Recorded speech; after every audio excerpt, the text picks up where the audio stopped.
বলছেন যে 2026-এ 226 পেতে পারি, 230ও পৌঁছে যেতে পারে আমাদের সংখ্যা। হ্যাঁ, 321ও পৌঁছে যেতে পারে, কোনো অস্বাভাবিক কিছু না। কারণ তৃণমূল পারে না এমন কোনো কাজ নেই, আর মানুষও তৃণমূলকে দেখে করতে পারে না এমন কোনো কাজ নেই, যেটা মানুষ করে দিয়েছেন।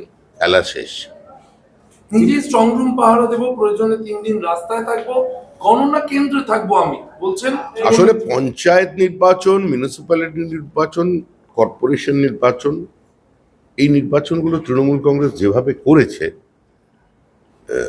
তৃণমূল কংগ্রেস মনে করে যদি এভাবেই করে ফেলে, সেই জন্য সমস্ত বলছে এগুলো শুধুমাত্র নিজের কর্মীদের গণনা কেন্দ্রে নিয়ে যাবার জন্য একটু বুস্ট আপ করানো হচ্ছে, এর বেশি কিছু নয়। ঠিকঠাক খবর নিয়ে দেখুন, মকপল থেকে শুরু করে নির্বাচন পর্যন্ত বহু বিধানসভা এরকম পাবেন যেখানে অনেক বুথে তৃণমূল কংগ্রেসের এজেন্ট ছিল না। অধীর চৌধুরী বলছেন যে সরকারের বিরুদ্ধে মানুষের প্রবল ক্ষোভ ছিল, সেই ক্ষোভ দ্বিতীয় দফায় ভোটেও আছড়ে পড়েছে। মমতা বন্দ্যোপাধ্যায়ের বিরুদ্ধে প্রচুর ভোট পড়েছে। তৃণমূল 40 ভোট পেলে বিরোধীরা 60 ভোট পেয়েছে। ভোটের ফল নিয়ে পর্যবেক্ষণ অধীর চৌধুরী। দ্বিতীয় দফার বড় অংশের ভোট বিজেপির পক্ষে গেছে বলে অধীর চৌধুরী বলছেন।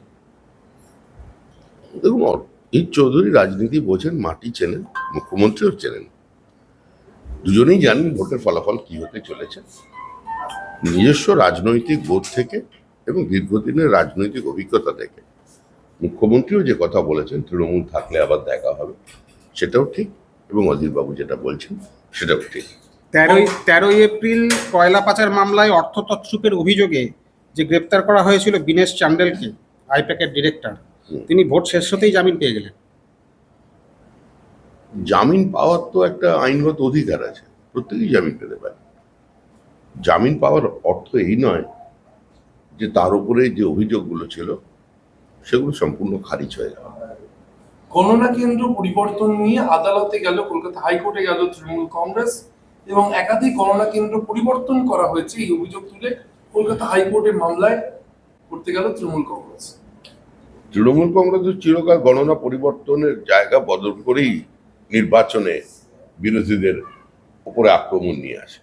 বেছে বেছে এমন কিছু এলাকায় ভোট এর গণনা কেন্দ্র তৈরি করে যেখানে অন্য কেউ ঢুকতে পারে না। তৃণমূল কংগ্রেস এখনো মনে করছে যে লুটটা অব্যাহত রাখবে, কিন্তু সেটা সম্ভব নয়। মানুষ যেভাবে ভোট দিয়েছেন, যেভাবে স্বচ্ছতার সঙ্গে নির্বাচন হয়েছে, যেভাবে ভয়মুক্ত হয়ে একটা অবাধ শান্তিপূর্ণ নির্বাচন হয়েছে, ঠিক একইভাবেই গণনা হবে। কেউ এর মধ্যে কোনো পরিবর্তন আনতে পারবে না। তবে আবার বলছি, খেলা শেষ। বেহালার কর্মসূচিতে গতকাল রাতে আরএসএস কর্মীর বাড়িতে 20 থেকে 30 জনের হামলা এবং তাকে বেধড়ক মারধর করা হয়েছে বলে অভিযোগ, তৃণমূলের বিরুদ্ধে অভিযোগ কি? রক্তাক্ত শরীর নিয়ে থানায় যাচ্ছে, তারপরেও সেখানে পুলিশ কর্তা এফআইআর করতে অস্বীকার করেছে। বিষয়টা আমরা দেখছি, কোন অপরাধী পার পাবে না। বেহালা পশ্চিমেও গতকাল রাতে এই ধরনের ঘটনা ঘটেছে এবং তৃণমূল কাউন্সিলরকে, প্রাক্তন কাউন্সিলরকে মারধর করা হয়েছে বলে অভিযোগ করছে বিজেপি কর্মীর বিরুদ্ধে। মাথা ফেটে গিয়েছে সেই অভিযোগ করছেন রত্না চট্টোপাধ্যায় নিজে বলছেন বিজেপি কর্মী।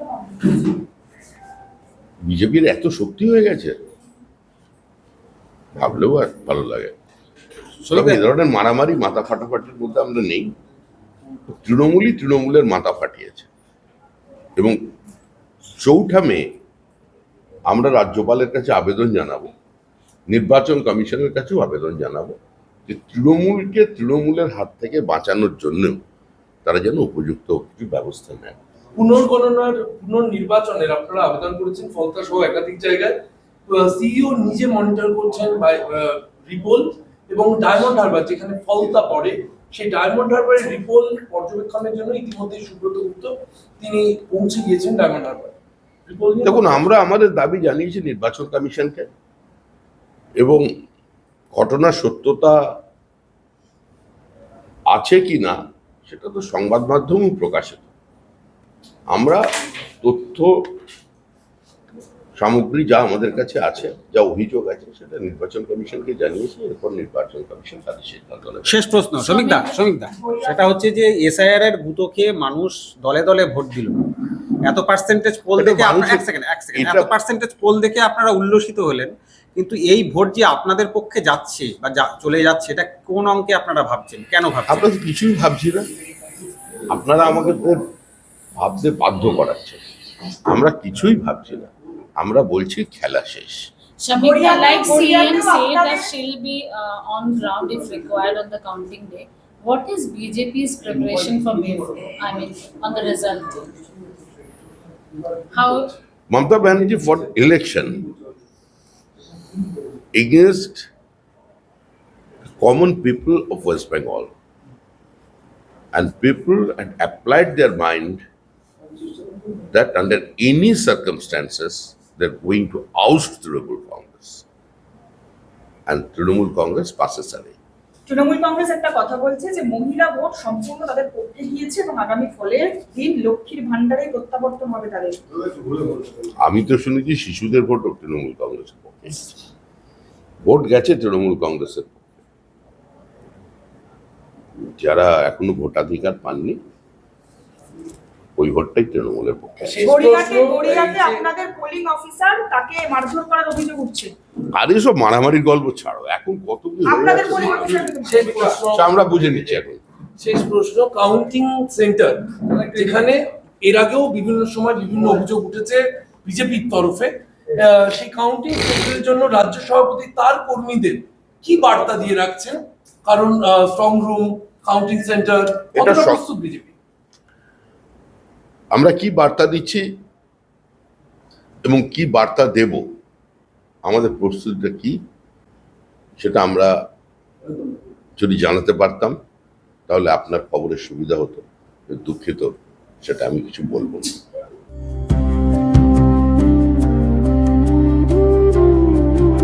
महाराष्ट्र, मेहनतकश किसानों की भूमि, समृद्ध गांवों की पहचान और विकास की असीम संभावनाओं का प्रदेश। प्रधानमंत्री नरेंद्र मोदी के मार्गदर्शन में और मुख्यमंत्री देवेंद्र फडणवीस के नेतृत्व में आज महाराष्ट्र ग्रामीण विकास, जल प्रबंधन और कृषि के क्षेत्र में नई ऊंचाइयां छू रहा है। सिंचाई कुओं के निर्माण के लिए स्पष्ट स्टैंडर्ड ऑपरेटिंग प्रोसीजर लागू किए गए हैं, जिससे किसानों को स्थायी जल स्रोत मिल सके। राज्य भर में 1,01,000 से अधिक विकास कार्य पूरे किए जा चुके हैं। इन प्रयासों से अब तक 16,15,00,000 से अधिक मानव दिवस रोजगार का सृजन हुआ है। कोकण क्षेत्र में खारे तटीय भूमि के विकास के लिए 286.65 करोड़ रुपए की परियोजना स्वीकृत की गई है और डिजिटल कृषि को बढ़ावा देते हुए हॉटिनेट पंजीकरण में महाराष्ट्र देश में प्रथम स्थान पर है।